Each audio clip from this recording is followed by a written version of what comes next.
planet generates an incredible amount of extraordinary phenomenon. Some we take for granted, even if they are a little difficult to predict. Others occur to us as nothing short of miraculous. Often, these are events in places seldom seen by people. They are rare, mysterious, and many seem outright impossible. This series encapsulates the remarkable with the exceptional. Is seeing really believing? With the help of leading scientists, fact will be separated from fiction. Join us as we tour the fantastic settings of Iceland's basalt column formations. Marvel at the star-studded caves of New Zealand's glowworms, and be enthralled by an ancient wave far from any ocean in outback Australia. It is a journey taken with eyes wide open. Welcome to Impossible Planet.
It's almost impossible to imagine that one country contains such powerful volcanoes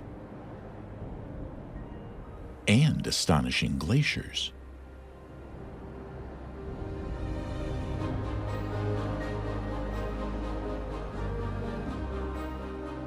Iceland is a land where extremes collide, a geological wonderland defined by some of the most impressive landscape on Earth. In Iceland, the volcanoes are really important part of forming the landscape, but we have other features. We have glaciers, we have erosion, we have mighty rivers.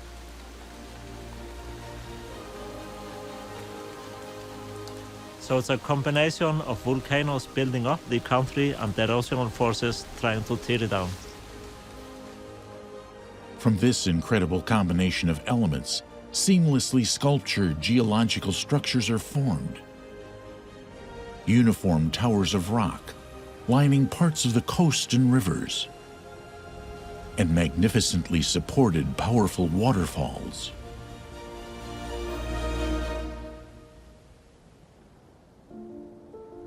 I think what fascinates people on the basalt columns is the irregularity. Nature is irregular. We are so used to seeing trees, they're trying to be straight, but they're not really. And there's this irregularity in nature everywhere. And it's hard for our minds to fathom the regularity of a basalt column. I think that makes it so unique.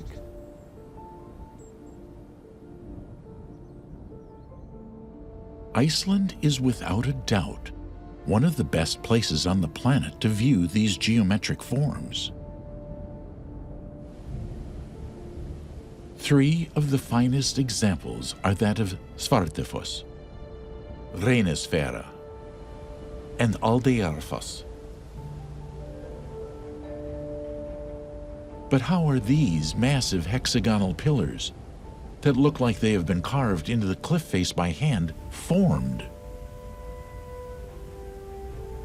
To answer this, scientists have had to look tens of millions of years back in time to the creation of the island of Iceland. Well, Iceland is very special in the world. It's unique because it sits right above something called a mid-ocean ridge. So under the sea, 2 or 3 kilometers down, 2 of the Earth's plates are moving apart, North American plate and the Eurasian plate, and that kind of causes a crack or a rift, and that produces volcanic activity.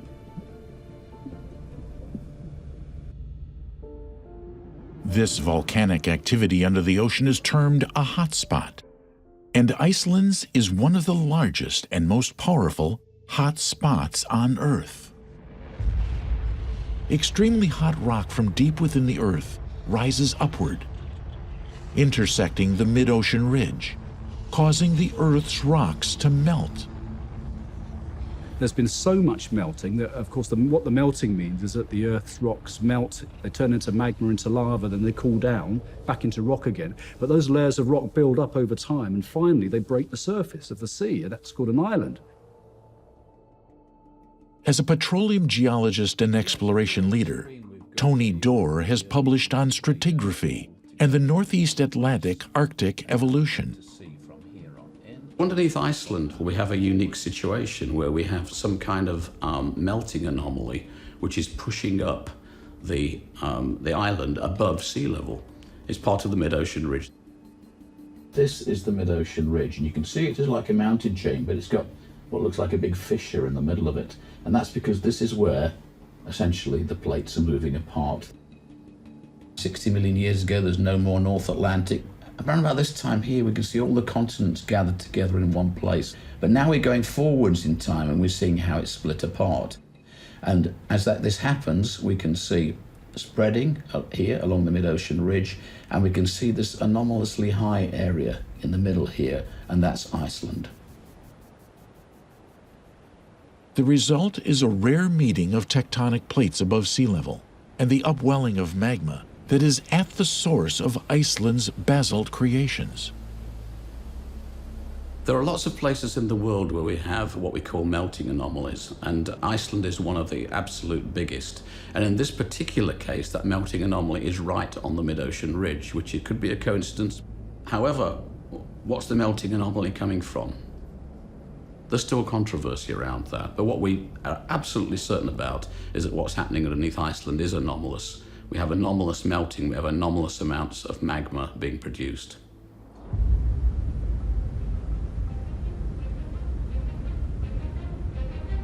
If not for the right set of geological and geographical circumstances, which created Iceland in the first place, these monumental columns would not have formed, including the ever-impressive Svartifoss.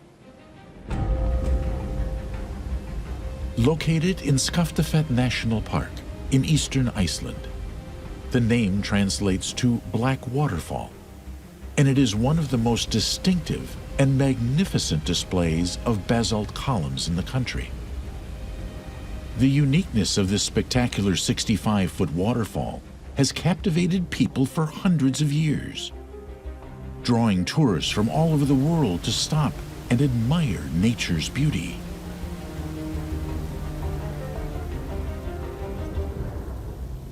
The most spectacular features are these columns, which everybody says they're six-sided, but they could be anything between about 4, 5, 6, 7, maybe eight-sided polygonal columns. And these are formed of a type of solidified lava called basalt. When it's molten, when it's at about 1200 degrees centigrade, it's very, very runny. But something has happened during the cooling process, which has actually created these amazing columns. Just like the Giant's Causeway, these formations occur in a process known as columnar jointing. And as it cools and solidifies, it shrinks slightly. And it's the shrinkage that causes those cracks. And so the most effective way of arranging them is polygons. So it shrinks sideways to produce the polygons, and also it's shrinking vertically. So when you look at some of these columns, you'll see that not only are they beautiful, 5, 6, 7-sided columns, but they have regular breaks, horizontal breaks, and that's where it's been sort of shrinking as it cools and solidifies. And because it's so slow and steady and uninterrupted, that's what forms these beautiful columns. The formation of these polygonal shapes is similar to cracks that form in dried-up puddles of mud. As mud dries, it shrinks slightly and quite often forms polygonal mud cracks. In the case of lava, it's so thick that it forms these massive columns.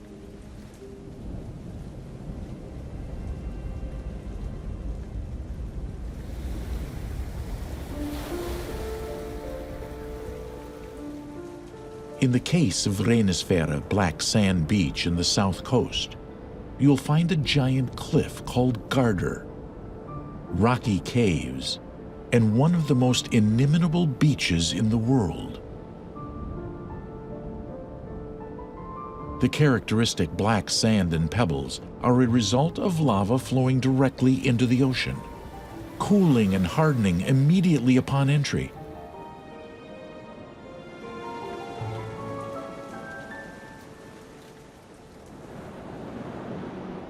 This is a place that ignites images of mystical creatures. As one legend has it, the large rocky sea stacks were once trolls, turned solid in the sun when they stayed out too late one evening. Another local folklore tells the tale of a husband seeking vengeance on two trolls by freezing them after they stole and killed his wife. With its cascading beauty and near-perfect patterns, it's no wonder why Iceland's history is made up of so many folktales and legends. I think most folk legends are an attempt to explain the inexplicable and to make a good story out of it when it comes down to it. And people who came to Iceland certainly were coming to a country unlike other places that the Vikings had gone to. They were coming to a place which had no history and no inhabitants. The landscape had no place names, had nothing to it. These settlers started clothing that land with stories, trying to explain the strange things they were encountering. Strange new smells, interesting rock formations, and active landscape. Folklore is very important in Iceland for many people. Beliefs in elves, for example, are common. I'm not a specialist in that, but I can say I have seen an elf myself once. So it was when I was driving after a long day of work. I was driving through the highlands of Iceland in a very clear weather, beautiful weather, and maybe I was too tired, but I was driving and I saw this woman dressed in white walking into a lake.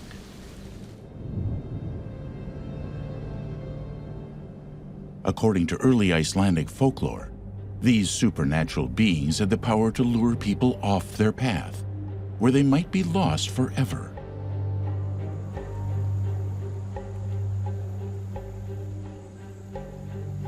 The nature is very strong in Iceland, and it is about perception. Like my experience when I say I have seen an elf, it's my perception. Maybe I thought the landscape was very majestic and some special magic at that moment. I think it is easy to see how myths and legends formed.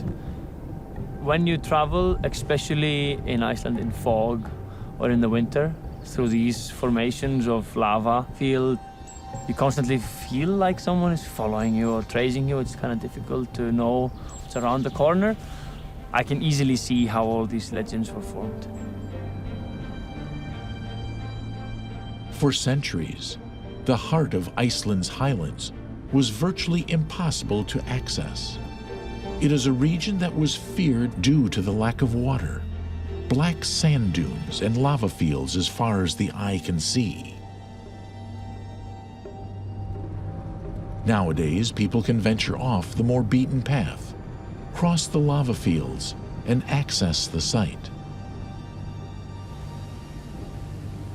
It is here in Iceland's northern highlands where you will find the famous Aldeyjarfoss waterfall.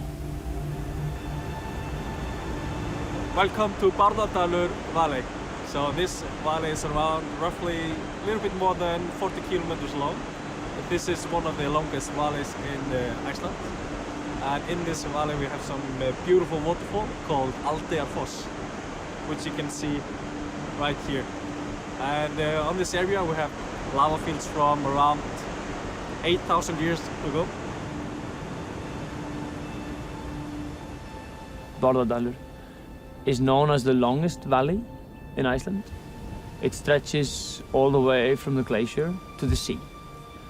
And it starts in the heart of Iceland, and it ends up in a lush place down by Aldeyjarfoss. These spectacular columns, perfectly framing the powerful stream of icy water, are rich in sulfur and iron, creating vivid colors, stark against the surrounding barren lava fields. The glacial river running through the lava makes a fantastic sight. And the color of the water, along with the basalt, makes a really interesting sight. Here we have some much more power going on. We have a much bigger river, and the columns are in a much bigger area, and you can see so much other things going on other than the columns. Standing 20 meters tall, the formidable water plummets into the lagoon below. The source of its power is from one of the largest glaciers in Iceland. Forcing its way down through the surrounding valleys, the glacial water carved out the desolate landscape to reveal the wondrous columnar formations below.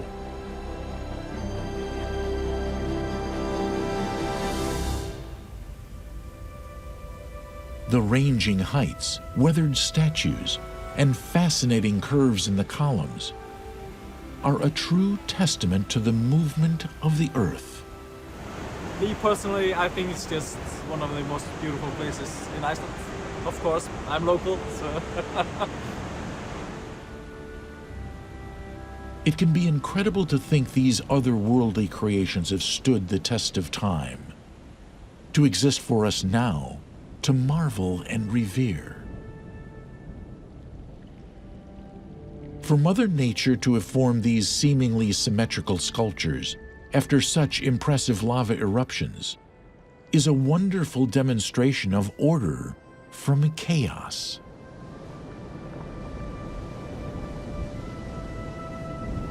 The mixture of answered and unanswered questions of the area makes it a really interesting spot to be. A landscape that is forever changing. The land of fire and ice.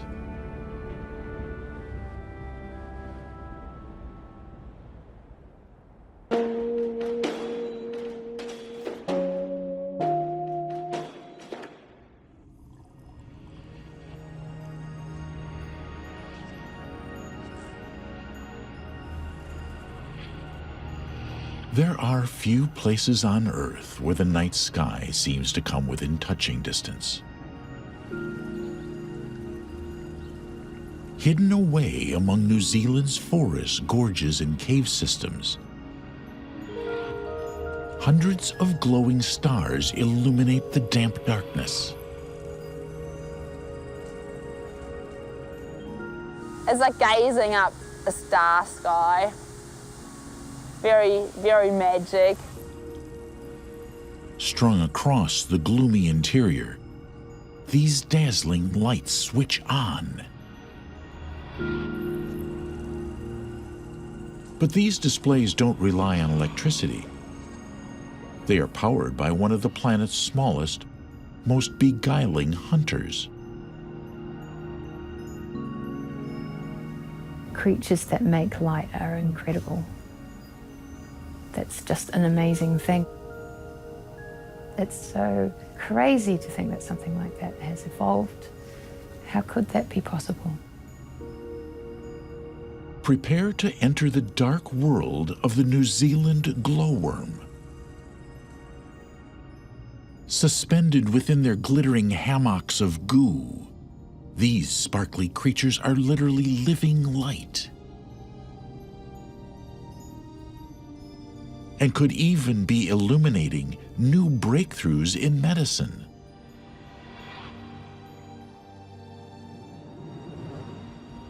Towards the west coast of New Zealand, underworld chambers have emerged over hundreds of thousands of years. Underneath your feet is a whole other world to be discovered. It's a world of untamed natural wilderness. And in this instance, one sculpted by an ancient river system, deep within the Paparoa National Park.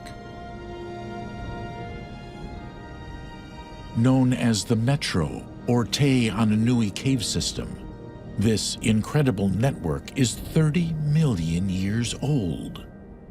This cave was formed, as most caves in the limestone, by solution. So literally water dissolving rock. The water becomes more powerful and it eats it away, and it finds always a weak spot. So that little crack becomes larger and larger and larger, and the water is just forcing its way down. And over 200,000 years, it creates very large openings. And there are weak layers in that limestone, so they give way, and eventually pieces of the ceiling start to collapse and then open up even bigger chambers, as we call them.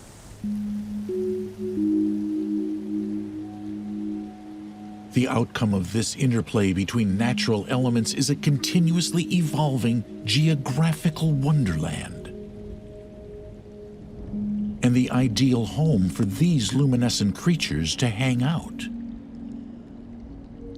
Glowworms thrive in cool, dark habitats with access to waterways. For the Metro Caves, it makes for a trek that is one incredible adventure.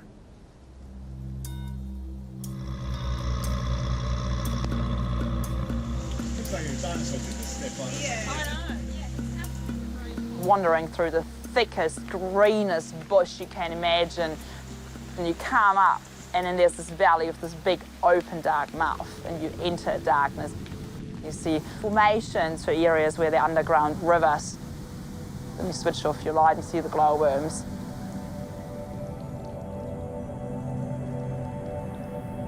It's amazing. I've been in deep caves, and you go far away from any place that looked like humans have been there. That these small luminous creatures are commonly known as glowworms is a misnomer. What we see glowing is in fact a juvenile fly, or fungus gnat larva, which is in the second stage of its life cycle. On reaching adulthood, it has barely 48 hours to achieve its one objective before it dies: to reproduce and lay eggs. When they go into that fly stage, they do find a female, they do mate, but at that point it's pretty much about finding each other. So the fly doesn't make it that far, she doesn't buzz through the whole cave to lay her eggs, she literally finds the next spot. The female fly lays about 40 eggs. On hatching, the offspring enter the glowworm stage. Only a few of them, however, make it to adulthood. Once they hatch out, consume some of their friends around them. So a bit of a brutal start to their life, but it gives them a kick start. And then what they do is they find a nice spot on the cave ceiling. They will use their mucus and saliva from their mouth to create this nice hammock, and then they move in. They are not leaving it. The life of a glowworm is largely a solitary one. Glowworms are a little lonely, so they don't really care about each other. So we do get colonies, but there's a bit of a spacing there. Their congregation in large numbers is due to the right combination of water and darkness, ideal locations for snaring prey. So the food supply is coming from the water or from the entrances. Wherever there's water, you get all the insects and the eggs particularly washed into the cave. And the glowworm utilizes the darkness to their advantage because they glow. So they imitate stars or sky, so they attract them like a lure.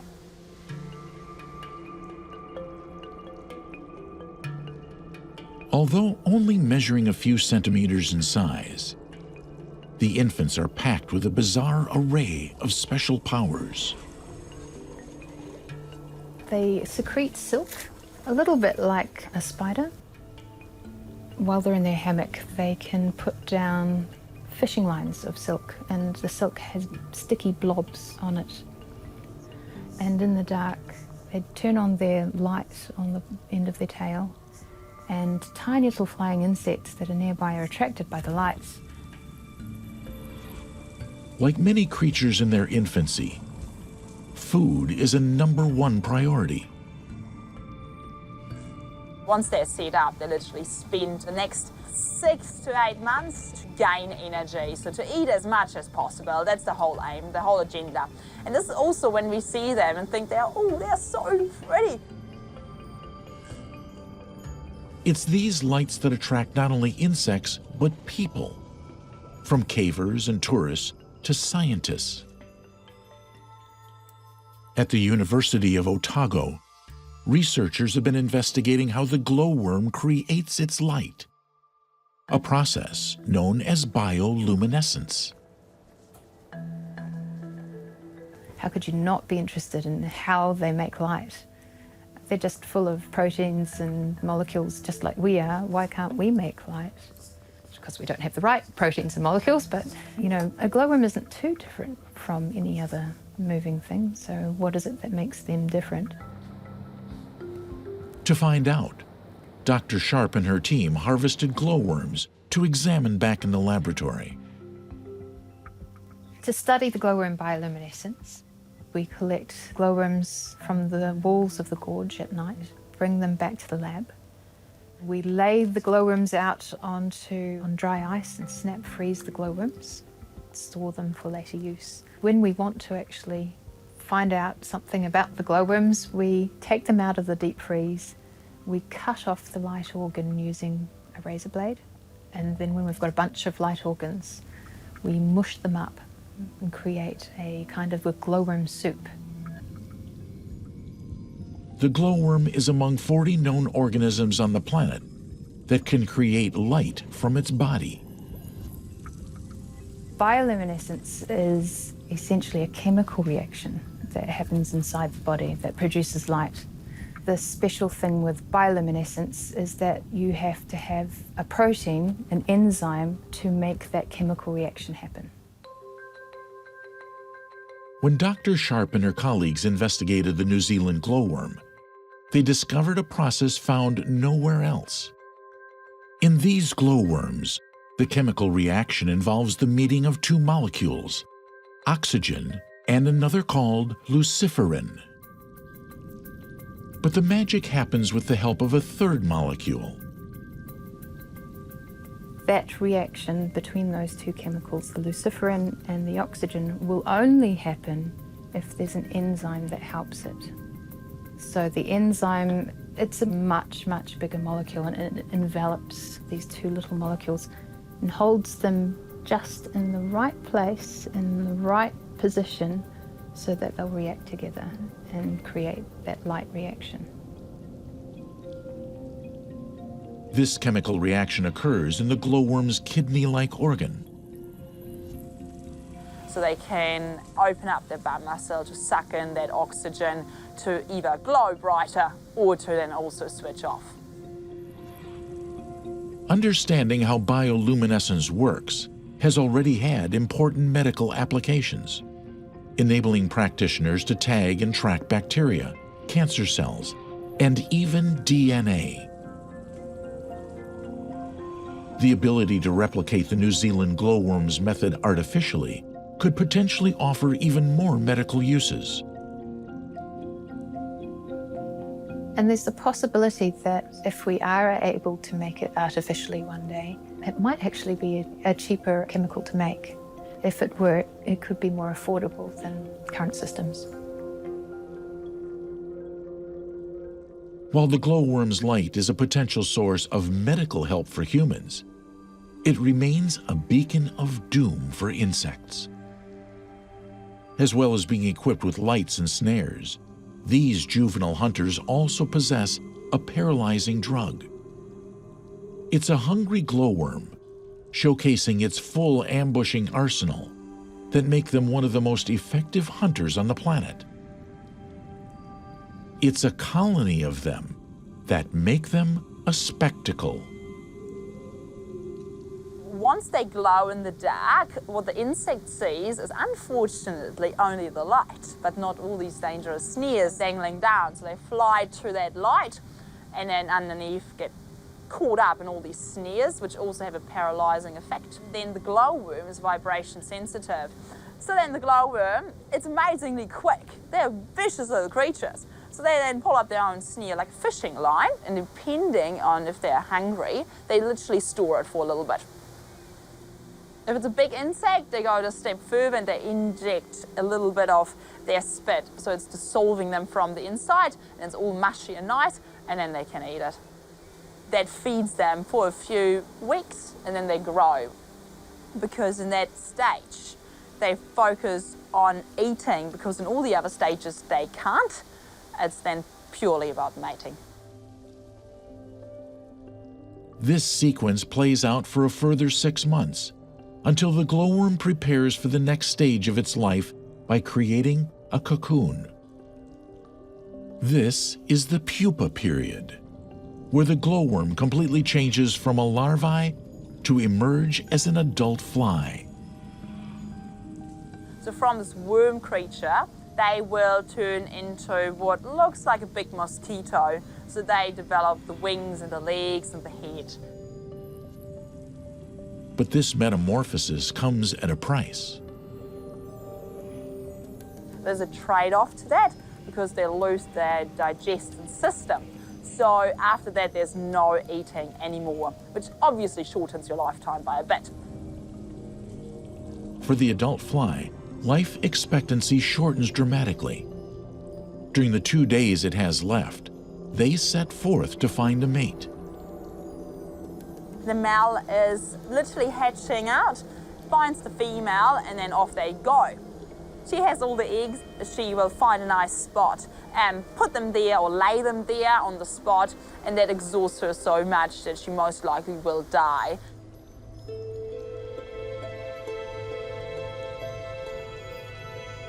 Completing the cycle, the adult flies will likely crash land into a glowing, sticky snare, providing another energy boost for the hungry next generation. That the New Zealand glowworm has evolved to thrive in the dark, seemingly lifeless places, is a marvel. You find these creatures that somehow manage to adapt to this environment and utilize it to perfection. Evolution is quite crazy. They produce beauty in a probably not beautiful environment, which we just can't see. I don't experience like that on the surface.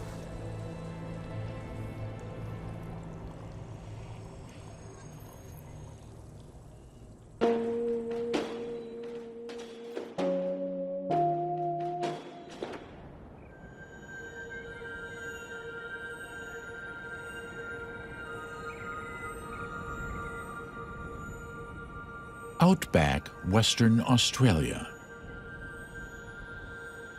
The relatively flat, dry land can sometimes hold the most surprising natural spectacles. In the farming town of Hayden, one such wonder exists. An inland groundswell that is home to millions of years of history. Koa koa, Wanjiri Nunak, Belap Nija, Noongar Budja. What I just said was, welcome to Noongar country. When I talk about Noongar country, I talk about running a line from just below Geraldton all the way down around Esperance. And below that is Noongars, the Bioluminescence nation. So we're at a place we call Catechitch, which is Wave Rock, and it's very significant to Noongar people. We call it Catechitch because it's called the hill that cries.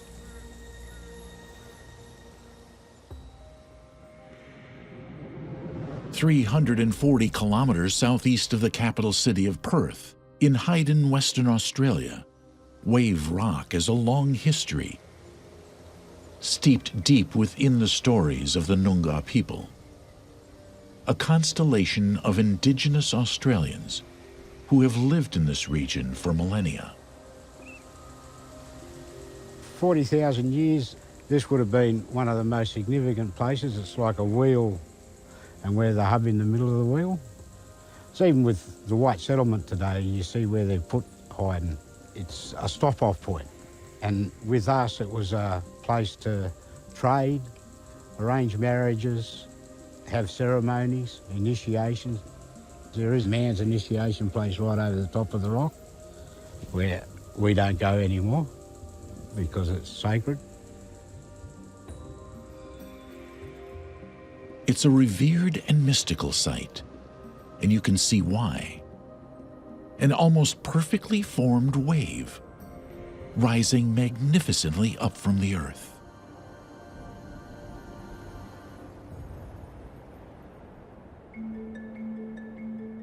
Structural geologists like Myra Keep from the University of Western Australia study Earth's processes in creating landscapes like wave rock.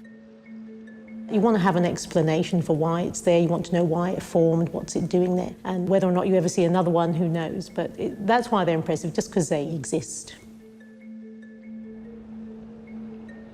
These days, the aptly named wave rock attracts an estimated 100,000 curious tourists to its stony shore, each eager to get a glimpse of this 15-meter high and 110-meter long breaker.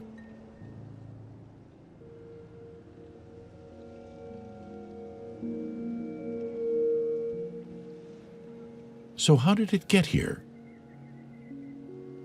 And in a land of straight trees and round rocks, how did this concave stone phenomenon appear? Wave rock is technically what we would call an Inselberg, and it just means island of rock. It's just standing by itself in a fairly flat-lying landscape.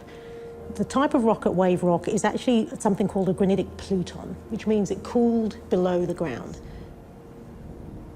We wouldn't have been able to see it. This would have been like a lava lamp blob, the teardrop shape, the big dome, and then coming down to almost nothing, and it would just been a big blob of cooling magma. This would have been about 15 to 20 kilometres below the surface, cooling nicely over millions and millions of years, unknown to anybody until such time as we started to have plate tectonics and it started to get eroded and exposed at the surface. It's a combination of subsurface forces that have sculpted the granite cliff. We think that forms mainly from groundwater penetrating all the cracks and fractures in the granite, changing all those minerals into different forms, into clays, into different colours of things, and breaking it up generally. So when you actually have erosion, all of the weak, mushy stuff got moved away and you're left with that flared slope. As water attacked the granite surface of the rock beneath the land, it weathered the base, turning it to geolith, which is a layer of dust and loose, unconsolidated rock. The more exposed areas of the rock would dry faster than the wet base, contributing to its frontal concave shape. Repetition of this subsurface weathering and the continued erosion of the geolith is ultimately what has given wave rock its shape.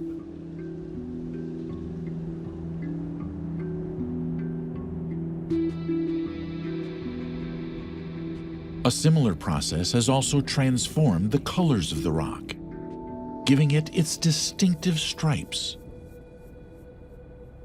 Because of its shape, rainwater and other various waters just sort of follows the curve round, and it sort of creates those stripes, mainly again from weathering and the interaction of water with some of the minerals in the granite.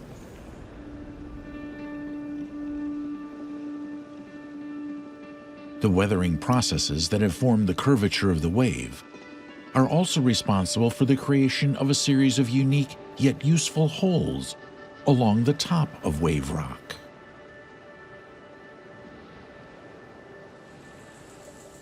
Namma holes are naturally occurring holes that usually occur at the end of a fault line, so the water can run down the fault line into the hole. So the holes are generally about 1 metre deep, and they go along up to 5 metres. They then have a rock put over the top of them to stop kangaroos and emus falling in there.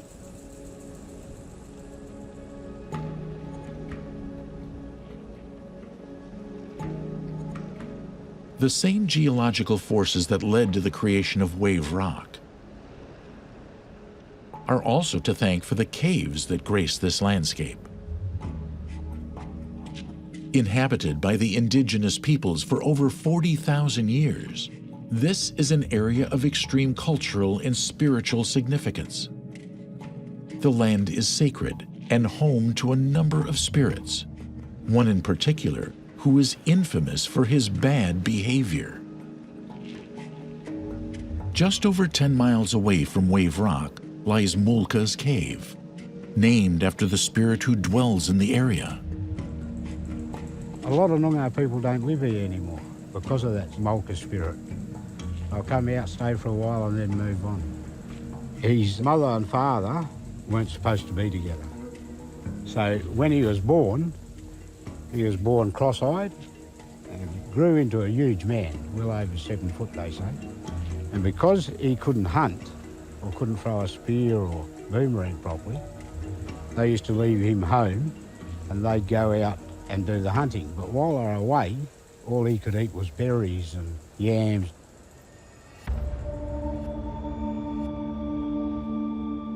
Left unsatisfied by his vegetarian diet, Mulka soon began trespassing into other nearby camps, stealing their children, taking them back to his cave, and eating them.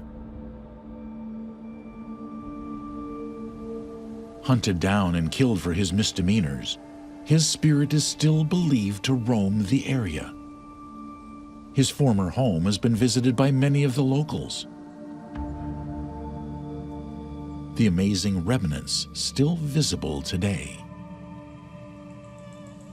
The handprints at Mulka's Cave are there to let people know that you'd been in that area, and it's like your signature. When they left there, they'd grab the ochre, chew it up, hold their hand on the wall and blow the ochre over.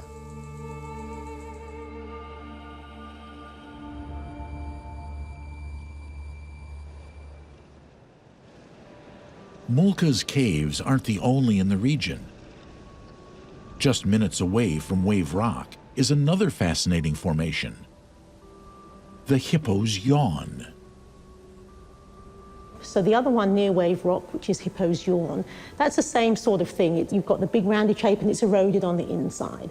So it hasn't quite given you the concave wave, so it's a smaller version, but it still has that same round shape to it. Like Wave Rock, Hippo's Yawn is deeply embedded within the indigenous history of the area and played a significant role in the life of the people who first inhabited Haydn.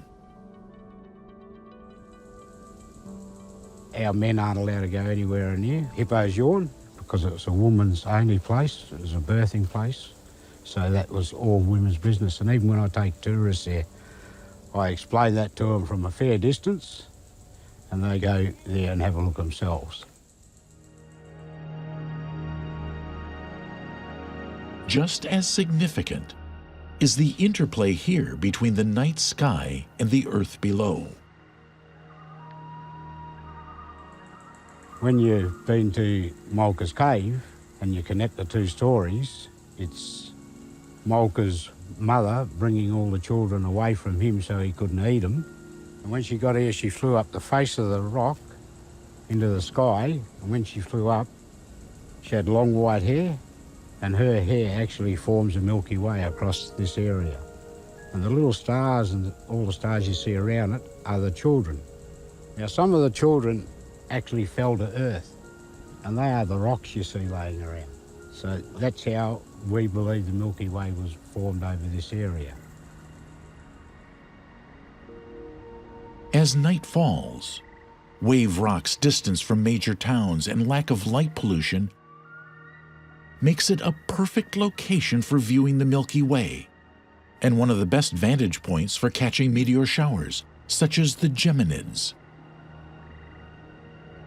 An annual shower, the Geminids is the most reliable in the southern hemisphere, and is the result of the dust and debris from an extinct asteroid that was once 5 kilometers wide. Tonight, an estimated 31 meteors will fly over this area every hour. Wave rock is impressive just because it's there. Anytime you come across anything like that in a landscape, you stop and look. It's just there. It's in the middle of nowhere, and you suddenly find this astonishing formation. It's beautiful. It shimmers when it rains. It's particularly impressive when we have a light rain and only the black lines are shining. So it does pronounce the colours much more. It really is a beautiful place. History and a deeply sacred sense of importance ripples out from this everlasting wave. The silent interaction between the earth and sky compounds the beauty of this area and serves as a reminder of the role this landscape has played in the lives of those who inhabit it.